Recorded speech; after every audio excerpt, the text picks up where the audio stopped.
Saya sudah menyampaikan kepada relasi terkait teman-teman, saya katakan begini sampai ke negara pun. Jika negara membutuhkan ini dan benar, ya silahkan uji. Rekomendasi kami siapapun yang ingin menguji dari pihak manapun, silahkan uji di lab. Kalau betul terbukti ada manfaatnya, saya serahkan sepenuhnya untuk negara. Saya tidak akan mengambil apapun dari ini dengan kecintaan kami kepada Indonesia. Hanya saya ingin satu saja, sebutkan referensinya bahwa ini dari hadis Nabi.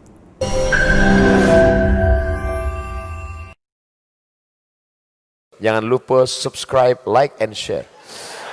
Ya, yang paling menarik ketika saya riset tentang gejala COVID-nya, dari mulai imun menurun, pernapasan terganggu, ya mulai macam-macam lah segala gejala COVID yang Anda lebih tahu di dalamnya, saya cari dalam narasi hadis-hadis Nabi, dan Masya Allah, Alhamdulillah, ditemukanlah satu herbal, saya sebut herbal, yang mencakup semua gejala tadi. Dan itu, dunia internasional pun belum masuk ke situ. Belum ada kesadaran itu gitu. Ya, saya cek kemudian di Indonesia nggak ditemukan materinya. Ini hanya ada di 2 tempat di dunia. Dan zaman Nabi sudah dipraktikkan. Ada gejala-gejala yang serupa pernah ditangani Nabi dengan pendekatan yang bisa diminum, bisa dimasukkan, teteskan ke hidung, bisa diasap gitu. Ya, itu ternyata saya cek sudah masuk jurnal, Prof sekalian. Ini materinya udah ada di jurnal. Ya, jurnal-jurnal ilmiah internasional. Saya ada beberapa jurnal nih yang sudah ada, ya. Tapi saya mohon maaf saya belum bisa zoom ya nanti. Maksud saya nanti saya bikin statement di akhir. Ini sudah ada zoom internasionalnya. Ini sudah tahu ternyata khasiat-khasiat ini herbal ini, tapi belum ada kesadaran bahwa ini bisa mengatasi persoalan yang tengah kita hadapi saat ini di pandemi COVID. Ya, saya keluarkan itu, saya lacak hadisnya dari sejak 18 Maret saya usahakan, saya dapatkan dari sahabat kami karena ini hanya dapatkan di 2 tempat di dunia. Ya. Di Himalaya dengan di Saudi bagian timur. Ini ada. Saya minta kemudian dan itu alhamdulillah ada. Saya cobakan, ya kita treatment beberapa teman-teman yang isolasi mandiri ya karena di rumah sakit kan tidak mungkin karena protokol kesehatan. Tapi menariknya kalau ada izin dari keluarga untuk kepentingan pribadi boleh jadi pendamping suplemen. Kami 6 bulan coba ujikan itu sampai dengan sekarang rekornya 100%. Hanya 3 hari paling lama. Ya. Yang terkait dengan COVID ini saya tidak mengatakan obat ya. Kalau enggak besok nanti saya diundang. jadi saya katakan ini ada pendampingan prophetic healing. Kemudian saya sempat share juga Zoom dengan beberapa 9 direktur rumah sakit. Kita berikan bantuan juga itu dengan skala yang sangat terbatas. Dan menariknya saya coba pesan itu 1 kali lewat online. Ya ingin tahu gitu kan. Ada dilacak. Ini sudah di produk internasional. Tapi dengan arah pengobatan tertentu. Bukan ke COVID. Ya, bukan gejala-gejala ini dan belum tahu kalau ternyata itu bisa untuk gejala yang dimaksudkan. Jadi kalau kita pesan pun ada, cuma kualitasnya belum tentu sama karena ada 15 spesiesnya, 15 spesies. Nah, saya coba pesan, ya saya minta staff saya pesan, coba saya pengen tahu nyampe nggak ke kita barangnya. Tahukah Anda apa yang terjadi? Begitu saya pesannya lewat ke Himalaya, ternyata barang yang datang ke kami harus masuk dulu ke Cina dan ketika saya terima di Indonesia, addressnya, alamatnya dari Wuhan. Anda bisa bayangkan? Bagaimana bisa kontrol terhadap itu pun mulai ada kesadaran dan di beberapa tempat sekarang mulai ada kesadaran untuk itu. Saya sudah menyampaikan kepada relasi terkait teman-teman, saya katakan begini sampai ke negara pun. Jika negara membutuhkan ini dan benar, ya silahkan uji. Rekomendasi kami siapapun yang ingin menguji dari pihak manapun, silahkan uji di lab. Kalau betul terbukti ada manfaatnya, saya serahkan sepenuhnya untuk negara. Saya tidak akan mengambil apapun dari ini dengan kecintaan kami kepada Indonesia. Hanya saya ingin satu saja, sebutkan referensinya bahwa ini dari hadis Nabi. Itu saja. Ya, jadi saya juga challenge teman-teman yang di Unhas, nanti boleh timnya main ke sini.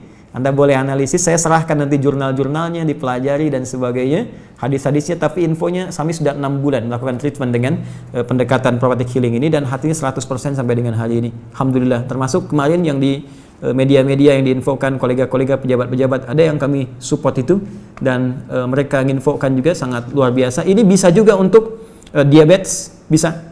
Kemudian kemarin ada yang kompleks antara diabetes dengan liver, dia menggunakan medis. Ya, medis belum ada pengaruh, mungkin belum cocok saja, mohon izin ya. Lalu coba kami support dengan itu, dia selesaikan medisnya, dia tidak minum dulu, dia konsumsi itu, kami berikan, karena ini hanya 2 pekan. Hanya boleh dikonsumsi dalam 2 pekan, kemudian selesai. 1 pekan baru nyambung kembali. Apa yang terjadi? Hanya dalam 3 hari, terjadi pemulihan yang sangat luar biasa, dia sudah bisa ke masjid, sudah beraktivitas, dan sudah normal kembali. Saya ingin katakan begini, betapa ini rahmat untuk kita dalam aspek muamalah. kita bisa terbuka. Bangsa kita bisa lebih kreatif, bikin APD, bikin peluang, bikin macam-macam. Semua sifat makro dalam bernegara itu bisa kita dudukan di sini. Yuk, dari segi ekonomi apa sih yang bisa kita ambil manfaat dari sini? Jangan dikeluhkan semua. Ya, dari segi ibadah sudah selesai tadi. Ya, dari segi kehidupan sosial seperti apa? Ada banyak hikmah yang bisa kita gali. Silaturahim, penguatan di keluarga, ya, penguatan di kampus dan sebagainya. Oke, sekarang kita kembali. Apa itu syifa? Syifa sering diterjemahkan dengan obat. Ya, penawar. Syifa sesungguhnya punya arti yang lebih luas.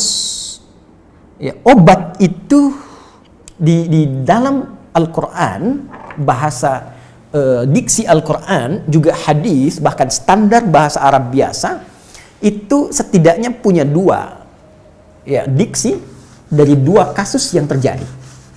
Ya. Satu begini, jika penyakit ya, yang butuh obat, penyakitnya itu berupa penyakit fisik saja, secara fisikal. Misal, saya katakan misalnya sakit gigi, fisik ya, fisik saya yang kena. Kemudian sakit perut, sakit kepala. Itu penyakitnya disebut dengan daun. Daun. Oke? Penawarnya, obatnya disebut dengan dawaun. Ini. Baik kan? Ya. Karena itu ada kalimat begini yang disandarkan pada Nabi SAW, likulli da'in dawaun. Di setiap penyakit fisik itu mesti punya keyakinan pasti ada obatnya. Jelas ya? Nah, yang kedua, ada jenis penyakit terkait dengan fisik juga, tapi sudah melewati batas-batas dawa. Jadi ini menggunakan obat medis standar, ya, ini susah. Bahkan sebagian mengatakan, dokter mengatakan, wah ini nggak bisa nih, udah give up gitu kan? It's impossible, ini nggak mungkin, ya. Jadi sudah give up di sini, ini udah nggak memungkinkan. Nah. Atau yang kedua, penyakitnya tidak terkait dengan fisik secara langsung, tapi ada yang terkait dengan aspek-aspek psikal, ya, secara psikologis, penyakit hati. Iri hati, dengki, dan dendam. Dan itu juga berpengaruh kepada fisik, tapi sudah melampaui batas fisik. Orang iri hati kan fisiknya terganggu, kayak enak makan, kan? Ya, pusing, tidur, bahkan tidur pun masih nggak enak, ngigonya juga masih dengki juga, gara-gara kamu nih tidur. masih keluar kalimat itu, ya, nggak enak kan? Dan nggak mungkin berobat mencari dawa, nggak mungkin. Ya, silahkan cek ke rumah sakit, ada poli dendam. Poli iri hati, ini nggak mungkin, ya. Yang ada poli gigi, poli mata, kan? Ya, poli iri hati, poli dendam, nggak ada. Poligami nggak ada di rumah sakit. Anda nggak mungkin menemukan itu, ya. Nah, maka penyakit yang lebih lekat kepada aspek non fisik itu seringkali diistilahkan oleh Al-Quran dengan kata marad namanya, maradun, ya, penyakit hati. Karena itu ketika Allah menyifati orang munafik yang hatinya bermasalah, Allah tidak menyebutkan kata daun, tapi menyebutkan kata marad. Silahkan cek di Quran surah kedua Al-Baqarah ayat 10. Fi qulubihim marad. Ya, di dalam hati mereka ada penyakit. Hati yang di sini bukan hati fisik ya. Ya, tapi sumber kehidupan kita yang ditetapkan oleh roh. Nanti ketika fisik itu mulai sempurna selama 4 bulan jadi mudghah. Jadi kan ada 3 tahapan seperti kita ketahui, ya. Dari mulai di Al-Arba'in, kalau kita baca Al-Arba'in, Al-Imam An-Nawawi, hadis nomor yang keempat, ya, Abdullah bin Mas'ud radhiyallahu ta'ala anhu qala qala Rasulullah SAW huwa as-sadiqul masduq inna ahadakum yujma'u fi batni ummihi 40 yawman nutfah. 40 hari pertama ya, itu baru berbentuk penyatuan, perpaduan antara spermatozoa dengan ovum, thumma yakunu alaihi alaqah, kemudian mithla dzalika alaqah, 40 hari kedua berbentuk zigot yang telah menempel di dinding rahim, thumma yakunu mithla dzalika mudghah, 40 hari ketiga berbentuk mudghah, daging keratan. Bahkan sudah jadi bahasa sekarang ya di masa bahasan janin ya, di kurikulum kedokteran saya lihat redaksinya sama, mudghah, ya. Nah, dalam fase ini kemudian ditiupkan roh, ya, wa yursalu alaihimul malak, alaihil malak, dan diutus malaikat, wa yu'maru bikatbi arba'in, dan diperintahkan menetapkan 4 hal. Nah, saat ditiupkan roh ini, itu terjadi kemudian penyatuan antara fisik dengan roh. Itu ada di Quran surah ke-15, ya, ayat ke-28. Ya, wa idz qala rabbuka lil malaikati inni khaliqun basyaran min salsalin min hama'in masdun fa idza sawaituhu wa nafakhtu fihi min ruhi. Jadi roh masuk ke dalam jasad seseorang, ya ke dalam fisik seseorang, ketika sudah masuk dia bisa bernafas kan, ada kehidupan, unsur kehidupan. Karena itu nafas terambil dari bahasa Al-Quran. Jadi begitu kemudian sudah masuk roh ke dalam jiwa, menjadi nafas namanya, berubah dari roh jadi nafas. Ya, maka dia membawa dua potensi. Ya, ada fujur, ada takwa. Di Quran surah 91 ayat 7 sampai 10. Wa nafsi wa ma sawwaha fa alhamaha fujuraha wa taqwaha. Jelas ya? Maka wa nafsi wa ma sawwaha, jika roh sudah masuk ke dalam jiwa jadi nafas, dan disitulah manusia bisa bernafas. Tapi jangan lupa dia membawa dua potensi, ada potensi kebaikan, takwa, ada katalis kebaikan. Saya tidak mengatakan yang buruk, itu katalisnya, jadi lawannya langsung, yaitu jujur lawannya dusta, ya, marah lawannya sabar. Yang sabar itu takwa, jujur itu takwa. Yang marah, yang sombong, yang bohong itu namanya fujur, itu katalisnya. Di Allah menciptakan sifat marah bukan ingin membuat Anda pemarah, tapi ingin kemudian memacu supaya yang sabarnya muncul. Sebab kalau nggak ada marah, bagaimana bisa ada sabar? Itu cara membacanya. Nah, di sini terjadi pergolakan. Ya. Apa kaitannya dengan ini? Orang-orang yang tidak bisa mengendalikan sifat takwanya dan tidak menjadikan sifat fujurnya sebagai katalis, tapi diikuti menjadi dominan, maka jadi penyakit di hatinya. Itu yang disebutkan dengan marad namanya.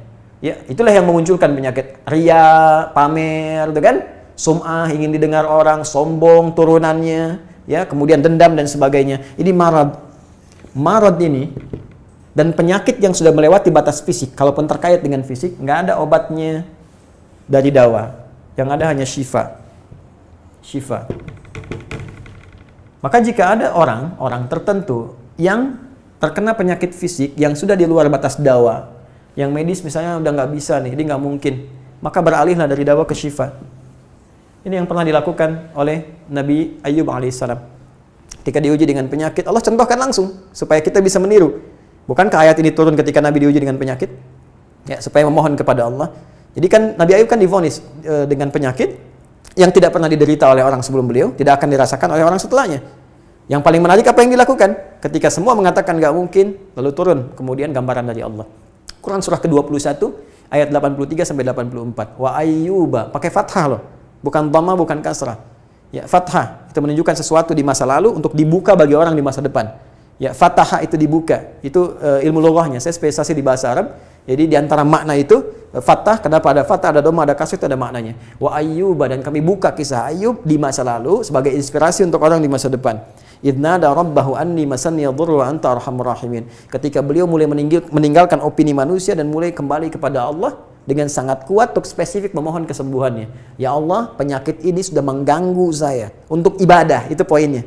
Untuk ibadah. Jadi ternyata kalau ingin disembuhkan dengan cepat, arahkan kesembuhan itu untuk niat kita beribadah. Kalau cuma pengen sembuh saja, jangankan Anda yang belum beriman pun kalau sakit pengen sembuh. Terus Anda tujuannya apa dari kesembuhan itu? Kalau cuma pengen minta dunia, apa dengan sakit belum cukup menjadikan Anda ingat Allah? Maka arahkan permohonan itu untuk kesembuhan supaya punya niat ibadah. Ya Allah, saya pengen sholat lagi. Ya Allah, saya pengen ke masjid lagi, pengen tahajud lagi. Mohon ya Allah, penyakit ini sudah mengganggu saya tahajud, saya pengen sholat lagi. Wa anta arhamur rahimin, sedangkan Engkau yang paling sayang kepada saya. Kalau yang Maha Penyayang saja tidak menyembuhkan saya, kepada siapa lagi saya mesti memohon? Nah, tahu apa yang terjadi? Begitu kalimat itu muncul dengan penuh kekuatan, keyakinan, visi yang benar, memanggil Allah dengan panggilan yang sangat halus, lembut, ya, terasa ke dalam jiwa, maka jawabannya tidak menunggu lama. Fastajabna lahu fakashafna ma bi min dhurrin wa atainahu ahlahu mithlahu ma'ahum rahmatan min indina wa dzikra lil 'abidin. Lihat ujung ayatnya. Kami langsung sembuhkan penyakitnya. Kami singkapkan semua rasa sakitnya. Kami kembalikan semua yang dia rasakan rugi. Biaya obatnya diganti dengan rezeki yang lain, kesulitannya dihilangkan, datangkan dengan yang lebih baik. Dan yang paling dahsyat, lihat ujung ayatnya. Wa dzikra lil 'abidin. Kami jadikan inspirasi, pengingat bagi hamba-hamba Allah yang soleh, yang diuji dengan penyakit yang serupa, maka amalkan amalan Ayub untuk mencari syifa. Ya, maka ini ikhtiarnya. Termasuk syifa, bisa mengobati penyakit hati. Nah, lalu sekarang apa terapannya? Karena disebutkan ada ayat-ayat Quran berfokus sebagai syifa. Ya, ini yang digunakan sebagai zikir diantaranya. Apa itu? Tadi saya sampaikan Al-Fatihah. Ya, itu lengkap. Al-Fatihah itu disebut syafiyah. Surah syafiyah, surat penyembuh. Silahkan Anda buka semua kitab tafsir. Di antara fadilah surah Al-Fatihah, kisah pertamanya adalah kisah seorang kepala suku di Arab yang digigit kalajengking. Bayangkan, kalajengking Arab pada saat itu. Ya, dan sudah kena racun dan sulit. Orang semua sudah give up, ini nggak mungkin. Ya, apa yang terjadi? Ditemukan sahabat Nabi secara singkat diketahui, ditanya ada yang bisa menyembuhkan, mereka berkata Allah yang menyembuhkan, tapi kami bisa berikhtiar. Dipanggil mereka, dibacakan Al-Fatihah sekali bacaan, tanpa diulang-ulang, tanpa pakai alat-alat tertentu, tiba-tiba syufia disembuhkan sampai diberikan hadiah berupa beberapa kambing. Tapi mereka, mohon maaf izin, Ibu Rektor dan sebagainya, mereka khawatir jadi gratifikasi. Dibawalah kambing itu kepada Nabi, disampaikan, boleh nggak makan dari sini? Jawab Nabinya apa? Dari mana kalian tahu kalau surat itu bisa berfungsi menyembuhkan? Al-Fatihah. Tapi gimana cara baca Al-Fatihahnya? Karena dulu orang sekali baca sembuh. Sekarang orang 1000 kali malah nambah penyakit. Apa yang salah? Nah, berarti nanti ada terapan lagi ilmu yang lain, kan? Nanti ada surah ke-26, Asy-Syu'ara ayat 80 itu zikirnya Nabi Ibrahim. Biasanya saya praktekkan ini, ya termasuk dengan kawan-kawan, saya suka sampaikan kalau ada yang dirasa-rasa sambil dipegang, sambil kembalikan kepada Allah, baca wa idza maridtu fahuwa yashfin. Kalau saya sakit pasti Allah sembuhkan, nggak mungkin dititipi penyakit kalau nggak ada hikmah di balik itu. Ini saya amalkan saat diundang saya ke Kalimantan untuk ceramah, tiba-tiba ceramahnya ba'da maghrib, sore hilang suara. Hilang. Sama sekali nggak ada. Ya begitu salat, ya kita sama amalkan tadi dengan penuh keyakinan, minta, ikhtiar juga, pakai fresh care gini, tapi kita minta ya Allah, ya wa idza maridtu fahuwa yashfin, kalau saya sakit pasti Allah sembuhkan. Nggak mungkin ditugaskan kalau Allah nggak berikan perangkatnya, pasti diberikan. Nah, tahu apa yang terjadi? Begitu ngimamin maghrib, suara keluar, serak-serak, basah. Begitu tausiah, keluar sempurna. Ba'da isya nyambung, keluar sempurna. Habis ceramah, hilang lagi suara. Hilang lagi suaranya. Supaya disuruh istirahat, gak banyak nanya orang gitu kan. Tapi itu menarik. Dan puncaknya tadi, Quran surah ke-21 ayat 83 sampai dengan 84. Tergantung kasusnya. Kalau di kasusnya misalnya kasus mohon maaf ya terkait dengan kehamilan, nanti ada lagi yang lain ayat-ayatnya ya. Misal di Quran surah ketiga ayat 38 sampai 39, nanti di Quran surah ke-19 menjelang persalinan dari ayat ke-25 sampai dengan ayat ke-26, nanti di Quran pas kalau sudah berkembang janinnya, ada di Quran surah ke-7 misalnya ayat 189 dengan doanya dan turunan lainnya. Bahkan bisa diamati teman-teman yang di SPOG misalnya atau di kebidanan ada nanti ayat-ayat spesifik, Quran surah ke-22 ayat yang kelima, ya ada di Quran surah ke-23 Al-Mu'minunnya ya ayat 11 sampai 13 itu lengkap sekali. Kita bisa gali sampai ke situ. Itu yang kita maksudkan syifa. Jadi keluarkan ayat-ayatnya, tapi bukan sekedar dibaca, dalami isinya. Sehingga paham apa yang harus dilakukan. Karena di sini nanti ada konsep ikhtiar juga. Ikhtiarnya bagaimana, ya secara medisnya seperti apa, dan pertolongan kepada Allahnya bagaimana. Terakhir Nabi pernah datangi seseorang, dia minta disembuhkan. Ya Allah, ya Rasulullah, si fulan sakit, tolong sembuhkan. Kata Nabi, idzhab ila tabib. Pergi ke dokter. Kata orang ini, Anda kan Nabi, tinggal berdoa disembuhkan. Jawab Nabi sangat elegan. Pertanyaan orang ini bagus, Anda Nabi, berdoa dikabulkan, pasti. Tapi jawab Nabi sungguh elegan. Kata Nabi, kesembuhan itu dititipkan di tangan para dokter. Jadi Nabi ingin memberikan satu isyarat, Anda tetap ikhtiar. Karena tidak selamanya Nabi akan hidup. Ya, karena itu dokter-dokter mesti belajar. Saya mendambakan dokter-dokter yang bisa belajar dari Quran juga. Saya mengharapkan nanti ada dokter mata yang hafal, ya. Misalnya ayat-ayat tentang doa, tentang mata, ya, riset tentang ayat-ayat mata, hadis-hadisnya apa, sehingga Anda bisa menerapkan resep-resep yang indah. Ya, waduh, kenapa nih dok, mata saya nih nggak bisa dikontrol nih, sakit. Kenapa? Saya kalau ngelihat tetangga beli kulkas sakit, kan nggak bisa dikasih obat tuh ya. Anda bisa kasih resep Quran surat sekian, ayat sekian, ayat sekian. Nah, itu yang banyak kejadian sekarang. Ya, orang matanya sehat tapi tidak bisa membedakan mana milik dia, mana milik orang lain. Demikian juga dengan yang lainnya. Itulah syifa. Wallahu ta'ala a'lam bishawab.